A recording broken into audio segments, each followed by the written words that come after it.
Have you ever wondered how some people always seem to manage their finances effortlessly while others struggle to make ends meet? Well, the truth is that managing your finances doesn't have to be complicated. In fact, it can be broken down into just 5 simple steps.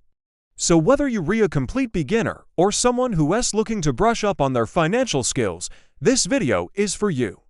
We will explore each step in detail and provide practical tips and advice on how to implement them in your own life. By the end of this video, you'll have a clear roadmap to follow so you can start managing your finances like a pro. So let's get started. Step 1. Know your income. Imagine you were playing a video game and you don't know how many coins you have or how much they're worth.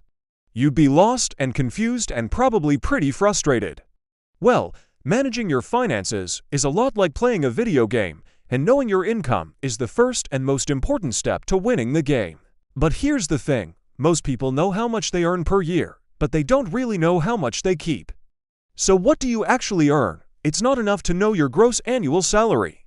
You also need to factor in taxes, insurance, retirement contributions, and any other deductions. But it's not just about calculating your take-home pay. You also need to consider your non-salary income sources like investments, side hustles, or any other sources. So take the time to calculate your actual net income and keep track of it. You can use a budgeting app, a spreadsheet, or even just a notebook. Once you know your income, you can start thinking about how to allocate it towards your expenses, savings, and investments. It's like knowing how many coins you have to start the game. With that number in mind, you can start planning your moves and figuring out how to level up. Step 2. Budget wisely. Now that you know how many coins you have to start with, it's time to figure out where to spend them. A budget is like a map for your money. It helps you decide where to spend and where to save. But it's not just about cutting back on coffee and takeout.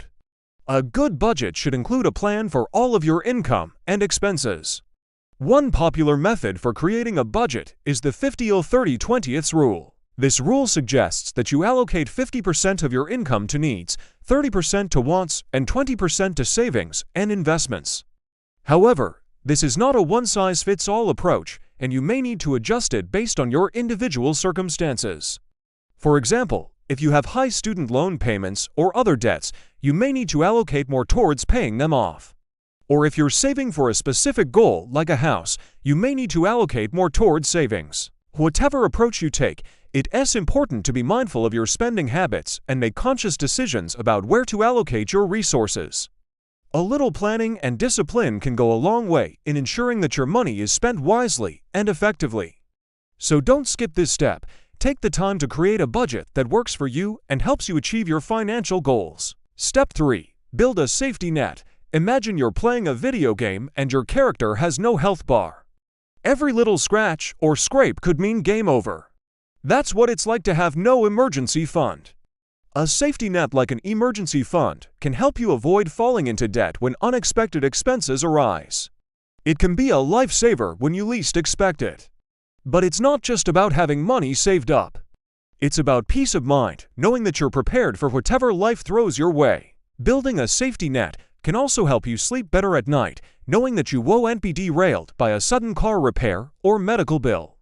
Most experts recommend having 3 to 6 months' worth of living expenses saved up in an easily accessible account. This can give you enough time to find a new job or recover financially if something unexpected happens. So start small if you need to, but make it a priority to build up your safety net.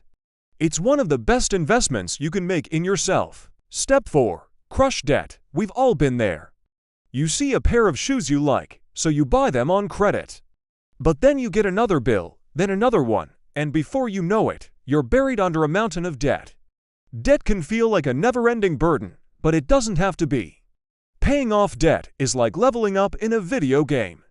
Each payment brings you closer to financial freedom, but it's not always easy. There are so many different strategies and approaches to paying off debt that it can be tough to know where to start. Should you pay off the smallest debts first or tackle the highest interest rates? Don't worry, we've got you covered. We'll talk about 2 common strategies, the snowball and avalanche methods. The snowball method is a great way to stay motivated when paying off debt. By paying off the smallest debts first, you'll get quick wins that will keep you on track. On the other hand, the avalanche method is a more mathematically sound approach that focuses on paying off the highest interest rate debts first. Whichever method you choose, the key is to be consistent and disciplined.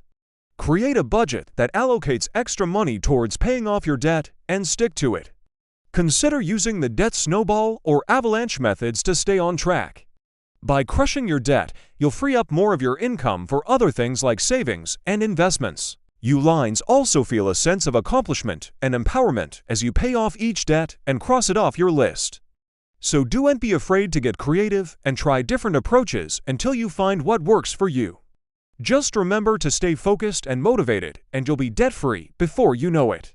Step 5. Start investing. Congratulations! You've made it to the final step in our guide to managing your finances. By this point, you've calculated your income and expenses, created a budget, built an emergency fund, and paid off your debt.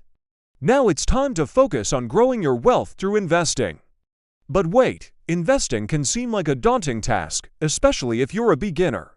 What is compound interest? How do I choose the right investment accounts? Don't worry, we've got you covered. We lines explain what investing is all about and how you can get started even with small amounts of money. Investing is simply putting your money to work for you. Instead of keeping your cash in a bank account where it loses value to inflation, you can invest it in assets like stocks, bonds, or real estate that have the potential to increase in value over time. The benefits of investing early are numerous. Not only does compound interest work in your favor, but you also have more time to recover from any market fluctuations. Plus, investing is a great way to build wealth and achieve your financial goals. Whether you want to retire early, buy a home, or simply have financial security, investing can help you get there. Don't let procrastination hold you back from achieving your financial goals. Even if you can only afford to invest small amounts at first, it's still better than nothing. Over time, your investments can grow and compound, and you'll be on your way to financial freedom. In conclusion, managing your finances doesn't have to be complicated. In this video, we've provided you with 5 simple steps to help you get on track. Now it's time to take action. Start by knowing your income and expenses, create a budget, build a safety net, crush your debt, and start investing. Remember, every journey starts with a single step. So don't wait any longer to start taking control of your financial future. Good luck! We hope this video was helpful. If you found it valuable, please give it a thumbs up and share it with your friends. Don't forget to subscribe for more helpful tips. Thanks for watching.